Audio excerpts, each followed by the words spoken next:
the professor, the one, Jason Jones, host of J Street Vibes, contributor over at The Athletic. And our guy, what's up, man? Nothing. I'm high thinking about that concert already. I'm Oh, not oh, like Wiz and Snoop. yeah, That's like a cannabis dispensary's dream right there. Just buy the whole thing out. bro. If you like watching what Wiz does on social media with bongs and drug paraphernalia, it is it is incredible. Like it's an effort to get high with Wiz Khalifa. Yeah. Like it's an exercise. It ain't no puff pass. It is a full on. Hey, get the water, heat this little thing up, take this, clean this. Like it is a process. That's why he took up MMA, because he needed to be in shape to do all this stuff. It's like a whole game. It's like, like you just can't walk in there like an amateur. You got to, work your way up, Wiz Khalifa has been scheduled for this show for like 3 or 4 times. And they would eventually just be like, just forget it. Just talk to Rick Ross again. Just forget Wiz Khalifa. Like, we can't really. Wiz might have been, a little, might have been a little, elevated, Yep. and then got his times, days, weeks mixed up, Shout out Wiz. That's a show though. I want to go to that one. Speaking of guests, did you see who joined us earlier today? I actually had an interview right at that time, so I got to go back and watch it, because until I see it, I don't believe that he was on and you weren't. That I don't believe there was like a split anything. I don't believe it, because, like I said, it was great seeing you down at Chase Center on Sunday. Yeah, way to open the show. I mean, hell of a match. we talked. It was a great conversation. You'll enjoy the interview, but I know me personally, Damien feels the same way. We talked at length about the star that is Ricky Starks. He's a star, man. He's a star. And he got to AEW and they allowed him to be Ricky Starks. They didn't put him in no character the way the WWE probably would have. And the WWE has a lot of success doing that with certain people. It's a different type of thing sometimes. But I didn't think, if you're trying to get the best out of somebody like Ricky Starks, you can't do that with him. And he's great at being himself, genuinely himself. It might have had a chance if they would have got him in NXT first, and then maybe if you get him there, and then maybe he comes up to the main roster when Vince is gone, because that's what was ruining it. You get this great character development in NXT, then you get up to the main roster, they change your name and put a weird outfit on you, and now you're a joke.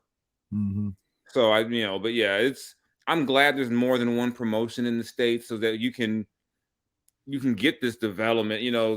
The way both rosters are pretty loaded in terms of just the number of talent, but Ricky might have got stuck in NXT, and then maybe Vince would have said, I don't get him.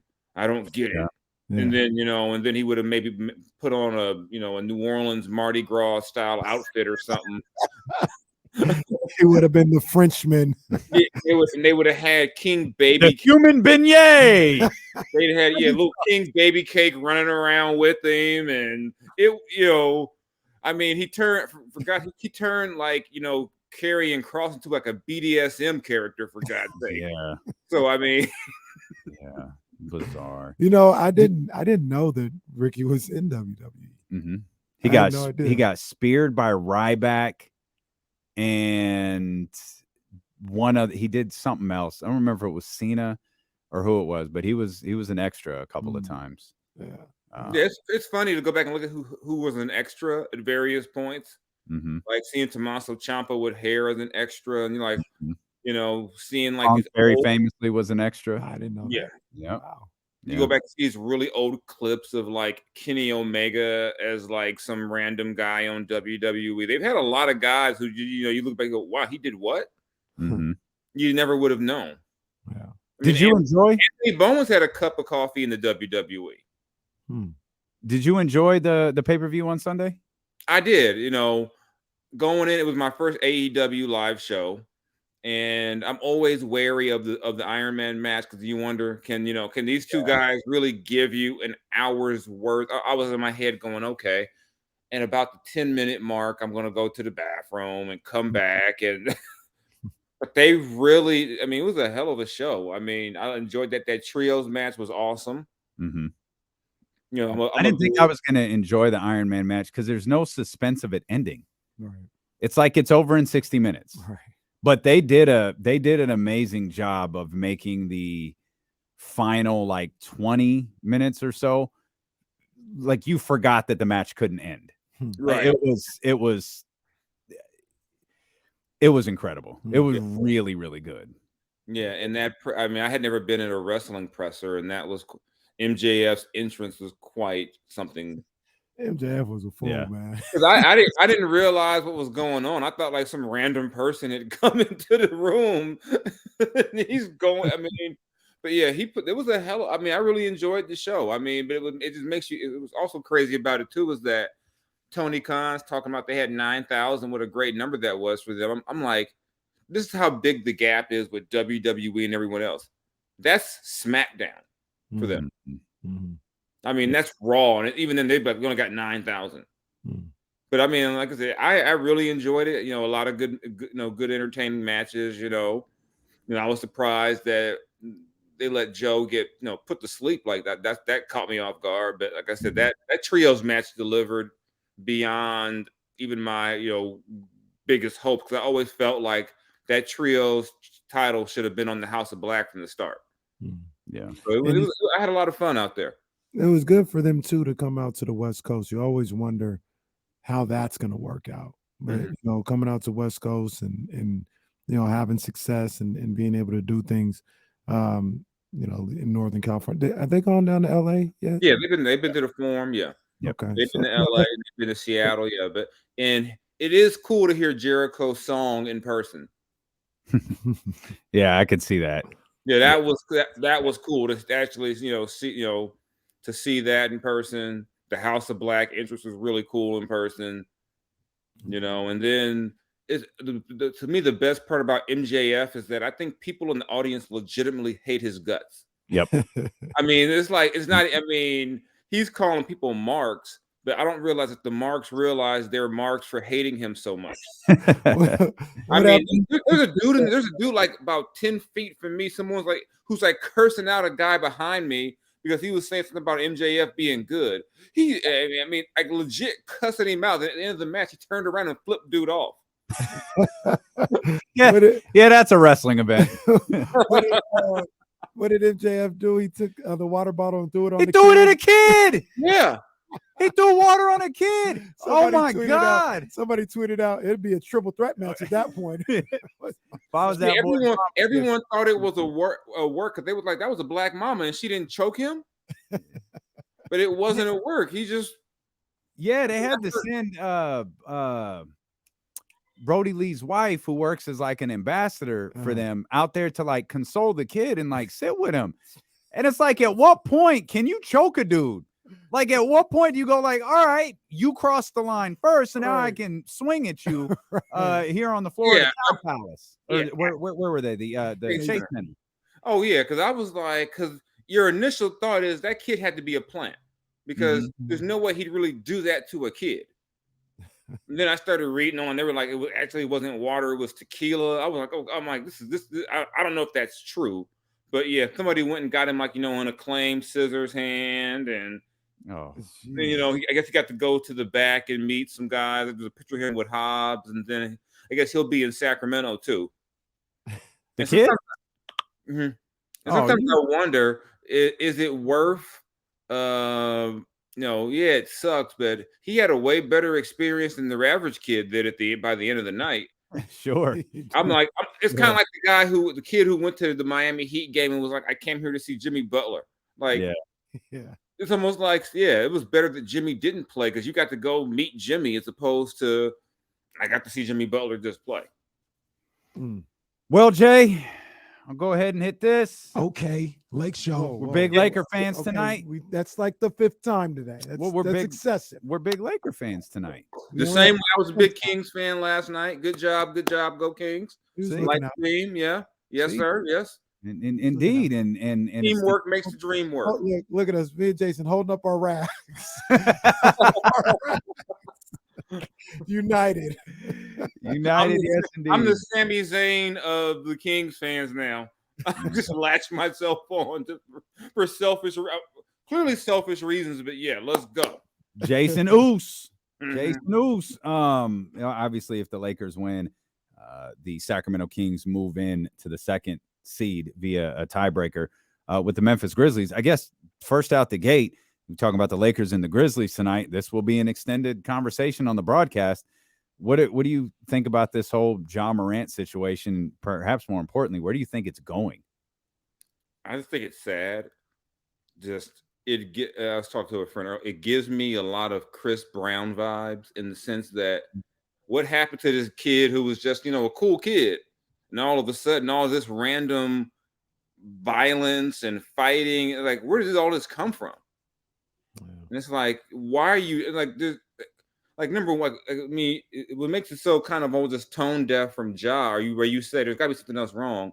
That article came out like Thursday or something, like late, like last week, and within a couple of days, you're posting that.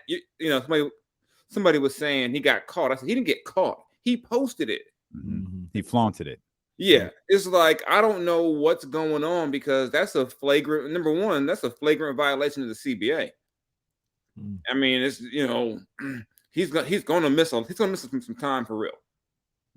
And I don't know what's going on with him to where you got that incident, you got the whole incident with the Pacers that the league, everyone should say it wasn't that big of a deal, but clearly someone with the Pacers thought it was a big deal. Right. I don't know anybody who plays around with lasers who's cool with that. Right. And I talked about it yesterday. There was that situation with the Pacers because Ja came out and he was like, yeah, they did an investigation and they said it was cap or whatever. Mm-hmm. That was so random and specific. That leads me to believe that actually happened. That was not cap. Like whether it was a pin or it was a gun, like I believe that actually happened. Because who goes around saying that randomly? Like, hey, they pointed a laser at me. Like, nobody say that no more. Yeah, why would the Pacers decide out of the blue? You know what? We're going to say they aimed a laser at our bus. Like, there's no reason you would make that. I can't think of a reason to make that up. And then you had his boy going on the court, and that team has given off a very immature vibe for a while. But this goes beyond immature basketball. Like, there's something going on where, when I saw that post that morning, I said, oh, he's not going to play for a while. They can't. I said, he's bad for business now. I said, you can't, and remember this, if you want to go back further, remember going back to the bubble when you were able to put whatever you want on the jerseys. And instead of putting whatever, he put F over the 12. So it's kind of like he's been towing the line that you hear the report. I heard it a while ago about the whole idea of him getting into it with the 17. I'm like, why are you playing hoops with a 17-year-old kid? And I don't get it. And I'll say this and I'll say it again. Memphis is not a city you want to mess around with the locals like you somebody big and bad. Not at all. Yeah, like I said, as sad as it is, they took young Dolph was from Memphis and they took him, someone murdered him in his own town. And, we talk about, well, what shouldn't happen at home. It happened. And you don't think somebody out there might say, that'd be a nice, bragging rights thing. I got to, it's like, man, I just really hope that they get, with him away from the team, whatever the issue is or issues or the people who were around him and I can't even blame the people around him all the time. It wasn't a bunch of people who made him do that. Yeah. I think a lot of times we get wrapped up in this. It's the people who lets the people around. Right. We got to. At some point, what I'm hoping comes from this for Ja is that instead of everyone going, it's the people. Why doesn't his dad say something? No, Ja, you got to fix this. And to me, I know it was early, but to me, their season's effectively over. I mean, you can't. Wow. When can you bring him back? And when you do, they could go from the number 2 seed to a team that everyone's going, let them fall. We hope we play them. Yeah. Because, you don't know when. I don't think there's any need or rush to bring Ja back at this point because there's clearly something deeper going on if these things keep popping up. And it wasn't like he was known as a troublemaker in college. Yeah. Or high school. This is all like in the NBA. No. Yeah. Yeah, I don't, man, I hadn't thought about like the jeopardy that their season's in. I did wonder though, and we didn't really talk about this today. We talked about it with you, Jason. And clearly, I think I already know how you felt. Like, I wonder, could this be a rallying point for the Grizzlies that are still around? Now, the caveat with that is, with or without Ja, they've been struggling bad without Steven Adams. Like, they're far from the team that they were earlier in the season, and it appears Steven Adams is the guy who on the floor held this whole thing together. But I did wonder if this could be an emotional rallying point for the rest of the Memphis Grizzlies, because everything that we've learned, Jade, I'm sure you've heard the same thing, is this is Ja. This isn't the Memphis Grizzlies. This isn't a group of Memphis Grizzlies. This isn't Ja and teammates. It's Ja. So the rest of the Grizzlies are still kind of intact. But they lost Brandon Clark for the year. And then there's that. Yeah. Well, so I mean, and Dylan Brooks is only a couple of texts away from getting to. I mean, like I said, to me, the maturity issue was already there.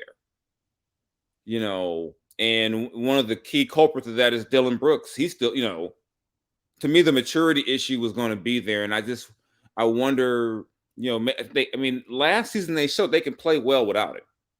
I mean, they've shown they can do it. But I think when you talk about losing Brandon Clark and Steven Adams not being 100%, like, I mean, think about it. Last week they lose to the Lakers without Ja. Ja won that game by himself. Yeah. He came out with that third quarter. And do they have a guy? Can they continue to pull off? I mean, they pulled off that big third quarter against the Clippers, so they couldn't finish the deal. But I think they'll when I say over, I mean they're gonna make the playoffs. But I mean, without that whole group together, without you lose Brandon Clark, you don't know where Steven Adams is going to be. You don't know where Ja's going to be. I just can't see. And plus, like you said, they've been struggling as it is. I don't know how if they can get everything back and make a real run in the postseason, which is really sad for the team because you can injuries are going to happen. This thing with Ja did not have to happen, or I should say, maybe it had to happen to get him straight. But we shouldn't, you shouldn't be talking. I mean, this dude just had a whole snow sculpture in Salt Lake City at the All-Star game. I mean, people really want to like him.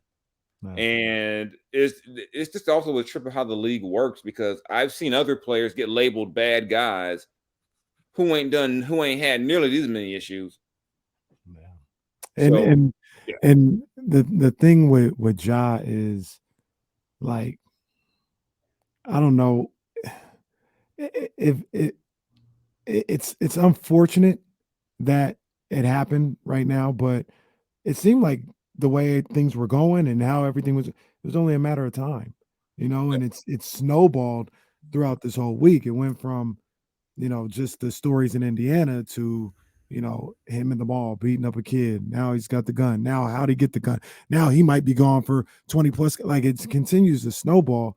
And like you said, maybe it has to happen for his career. Maybe if you're the Memphis Grizzlies, you sacrifice the season, so to speak, to make sure he's around for the long term. Like, you can't just bring him back out there in 5 games and think that everything's changed. No, maybe he needs to lose basketball for an extended period of time, get himself together, and kind of save the situation, save his career for the future, as opposed to just this year. Because guns are nothing to play with. I mean, and the fact that he thought it would be okay to go on IG Live and shows you that his head's not in the right place. And I think, it may be, he's still young.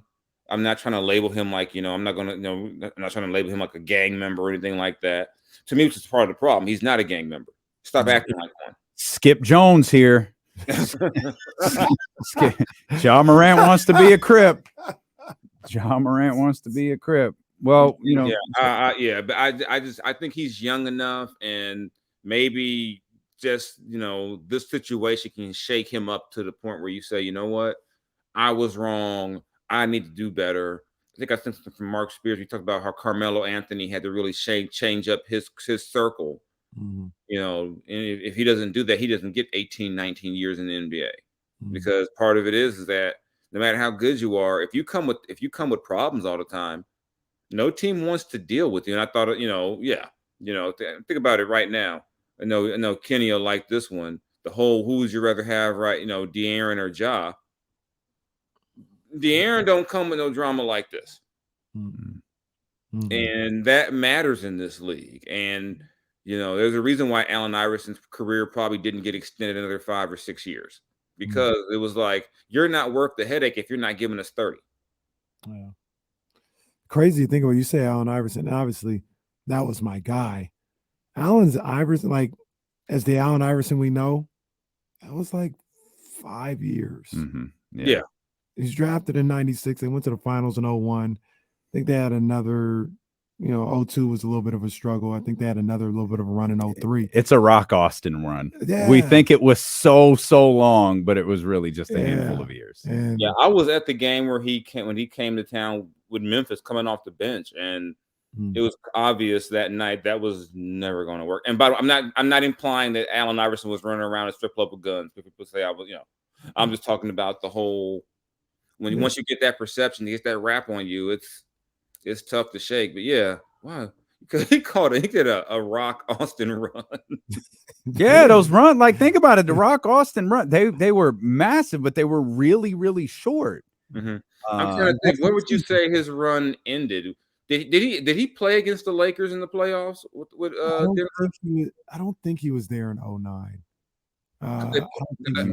There was a year the Lakers beat them in the first round. I want to say he was on that team. Yeah, I think he was on that team. He wasn't on the Western Conference Finals team. No, because the Western Conference had Chauncey. They went and got Chauncey then. But yeah, I want to say that, he had, so maybe his run was a little, maybe the Denver years were the Rock starting to be an actor years. The Hollywood Rock. Yeah. Leaving Sacramento. Sacramento, I won't stay. Well, we're talking about Memphis and all of the troubles that they have. And Jay, clearly Sacramento has their own troublemaker, as Harrison Barnes picked up his second technical foul of the last decade. Like, I don't know if the Kings don't get this under control, we could have. The Kings don't get this under control. This whole season. Last night. I can't imagine it. Like Harrison, I think what he yelled was "and one," but he yelled it so aggressively. I think it startled the official. Like, hey, Harrison just jumped out. Whoa, what are you doing? He was like that guy. It was like the referee in front of Scott Foster last night. I'm trying to remember. Have I even heard Harrison use profanity? I can't remember. I'm guessing no. I can't remember. Like, Harrison's like one of the nicest human beings I've ever been around. I don't think Harrison has ever said a bad word about anybody in history. No. And he when they called the tech, I was thinking, I've never seen him get a tech ever. Even when Buddy shot a half quarter with 7 seconds left, he was just like, I don't know. Even when Tyrese looked at him, what the F was that? I don't know. I think the closest I saw to Harrison getting mad was at a Buddy shot. I was like, it was either that or something about defense. And I was like, I've never seen Harrison get agitated. I'm like, God, Buddy, that's a talent right there. But the beauty of that is, like, because of that, you can read so much in Harrison's facial expressions. It's like not so much this year. Cause again, like he doesn't go either way. Like, the joke is Keegan Murray doesn't react to anything. Like, Harrison he doesn't smile, but all of a sudden he could be in the dunk contest. Like, he's throwing down dunks and he's yelling and he's hollering, and it's like, oh, okay. But he gave the referee an and one and turned around, ran up the court, knew it was coming, appeared to know before all of us, picks up the technical foul, doesn't even react. It's just like, man, I can't get a call here. Because in his mind, he goes, you know what? I just donated to charity. Good job. And that's probably a local charity, probably his local charity or something. Yeah, he's probably like, he's like, you know what? He's like, you know what? Just find the positive immediately. That's it. Because before this year, Harrison, when he did get frustrated, had that Murtaugh from Lethal Weapon look on his face, like. Lost me on that one. because he was the only adult in the room. Mm-hmm. Murtaugh was Danny Glover in Lethal Weapon. No, I'm too old for this, you know. Yeah. Now I feel really old because Kenny's looking at me like I have no idea what's going on. You know what I just did? Look, Google Tyrese. Murtaugh. Oh, Tyrese is pissed. That is legitimately my favorite Buddy Hield highlight, where he pulls up from beyond half court with like 7 seconds left, and it hits off the backboard. Tyrese rebounds it, lays it in, turns around and looks at Harrison. What the F was that? And Harrison just looks at him. I forgot about that. That was, the things that people in Sacramento have seen to get to this day. All dreams and nightmares on repeat. Dreams and nightmares on repeat. Speak on it. We can play. We got Keegan Murray shooting 59% from 3. We've got Davion Mitchell. What do you think about Davion? I thought Davion had a really good game last night. He was a good tone setter for Sacramento. He was really aggressive for the second straight time with De'Aaron Fox out of the lineup. But he's a guy that a lot of fans and media have been critical of this year. I like Davion. I mean, I always look on the podcast too. Just that when your minutes are below like 20, when you're in that 12 to 15 minute range with minutes, you're going to have sporadic play. But I like this Davion's DNA as a player. I think you got to have guys like him who are just winners. I think he's just a winner, and he's going to figure something out to help the team win. You got guys you can put on the court. They might, if they're not scoring, they can't do a thing for you. I believe Davion's going to figure out something he can do to help you. So I like Davion. I think people maybe get wrapped that he was a lottery pick. Should he be doing this and this? I'm like, you knew what you were getting with Davion. I think when he's gotten extended minutes for the most part, he's been solid. I mean, I know he had that little bad stretch on the road, but who doesn't have a bad stretch in over 82 games? Yeah, we talked about it last night, and I just, I feel like, sometimes people want a little bit too much out of Davion. Not that I don't think he's necessarily capable, but like his role is what his role is. Yeah, be a top flight perimeter defender. Push the ball, work the offense a little bit. Look, even him coming off the bench and being the backup point guard, probably every time he goes out there, he's like at least the third option. You got Malik. He usually plays with Sabonis. So those are the first two options. If TD's cooking, maybe you're looking for him. You know what I mean? Like, what do you want him to like not pass to those guys? But let me ask you both something. Would his role be bigger if he had more games like last night? I don't think so. Okay. Yeah, I don't know. It's hard to find the minutes for him, but that's what it boils down to. Is he on the floor with De'Aaron or not, and how often? Yeah, how small do you want to be out there? I mean, do you want to go like De'Aaron, Davion, and Malik? I mean, but I think a lot of times too, we get caught up in fans, media. You get mad at a guy for being who he is. Like, this is who when you get mad that he's being who he is, when you expect a guy to be what he's not. It's kind of like expecting Buddy to be like a, sound decision-making playmaker. It's not what he is. That's not who he is. Yeah. A high IQ basketball player. Leave my friend alone. I'm sorry. This is what it is. I'm sorry. My apologies to. Like I told him, he said people say I don't play defense. I'm like, buddy, you don't play defense. You don't. Like, what do you mean? People like you don't, buddy. I don't know what to tell you.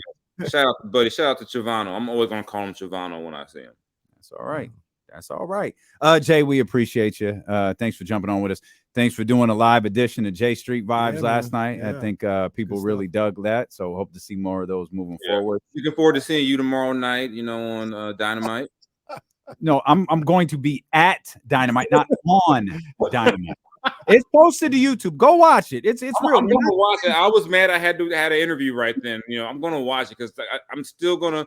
I need visual proof that they're not the same person. Are you making the move to Dynamite tomorrow, or are you just watching? I'm just watching. I mean, if I had to go out and bring all the kids and school night, and I ain't bringing these kids. That always becomes they all want me to buy them a shirt, and then boom, I'm out of $200 just. And I heard them merch lines at AEW events are stupid.